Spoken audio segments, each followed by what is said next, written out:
Welcome to today's Explainer, where we're going to dive headfirst into the high-stakes drama of the recent hedge fund market stress test. We'll be looking at this through a very specific lens, the near collapse of one particular fund, to help us understand a much wider market phenomenon. Now, if you've been keeping even half an eye on the markets lately, you know things have been incredibly volatile. But what actually happens behind closed doors when the pressure peaks? Well, it's absolutely fascinating, and that's exactly what we're getting into today. So let's jump straight into the action and meet the protagonist of our story, a hedge fund called Situational Awareness. Just last week, this fund was pushed to the absolute brink, and I mean the absolute brink. We're talking about a sudden, completely suffocating wave of margin calls from their lenders that brought their entire operation to the edge of total collapse. It was a true stress test in every single sense of the word. Section 1. The Margin Call Crisis. To really grasp the immediate, heart-pounding crisis facing the fund's managers, Leopold and Brenner, we need to talk about two words that are literally every leveraged trader's worst nightmare: margin call. Just as a quick refresher, a margin call is essentially a demand by a broker that an investor deposit more cash or securities to cover potential losses on their leveraged trades. So when these lenders came knocking for capital, it wasn't just a minor headache. It created an immediate, existential threat for situational awareness. It forced Leopold and Brenner to make some incredibly brutal split-second decisions just to keep the lights on. Which brings us to Section 2, a $400 million twist. Right when this fund seemed completely dead in the water, just bleeding out from these lenders, we get a massive plot twist. The sheer audacity of this number is honestly staggering. Rather than folding, packing up and going home, Situational Awareness pulled off a stunning $400 million investment to back a privately held company. Think about that for a second. Right on the heels of a near collapse, they just dropped nearly $500 million. Let's break down exactly why this is such a huge deal. This $400 million new private investment was executed almost instantly, right in the middle of all that chaos. And get this, it follows a $100 million investment they made in that exact same company just last month. This represents a massive commitment in an incredibly short window of time.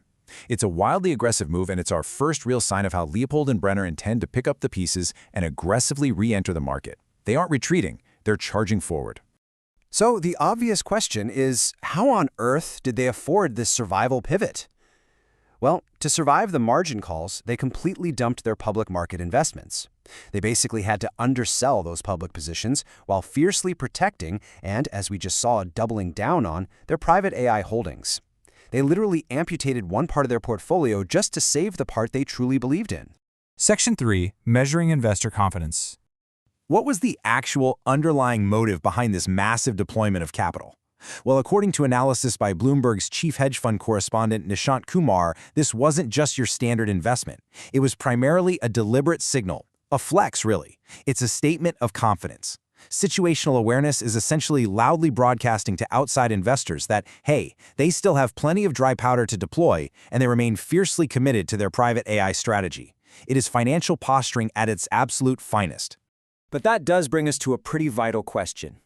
Have external investors actually lost confidence in Leopold and Brenner? We really have to ask whether this bold $400 million projection of confidence is enough to reassure their backers. And this is especially relevant given the manager's age and their, let's say, relatively short track record when it comes to navigating market crises of this staggering scale.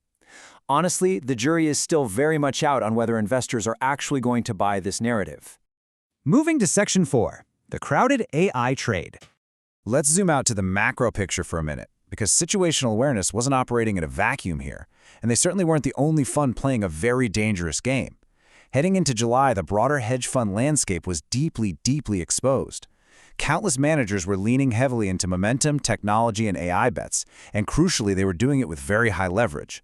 When you combine high leverage with a heavily crowded trade, you create a wildly fragile ecosystem. When those positions suddenly reverse, the trap snaps shut. We can trace exactly how this trap was set. Back in June, confidence was building rapidly in tech momentum. Everyone felt great. By early July, those AI trades had become incredibly crowded and heavily leveraged. Everyone wanted a piece of the pie, right? Then, in mid to late July, the positions suddenly reversed. The market violently punished the funds that had the greatest concentration in those specific leveraged technology trades. Section 5. Surviving the July sell-off. So let's look at the collateral damage across the industry, because the contrast is stark. Your mainstream multi-strategy funds, they were relatively insulated.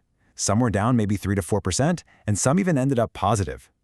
Tech-focused funds generally took a pretty noticeable 10 to 20% hit. But situational awareness? They suffered catastrophic 40 to 60% losses. Their extreme concentration in these trades practically wiped them off the map. And honestly, here's the ultimate irony of Wall Street.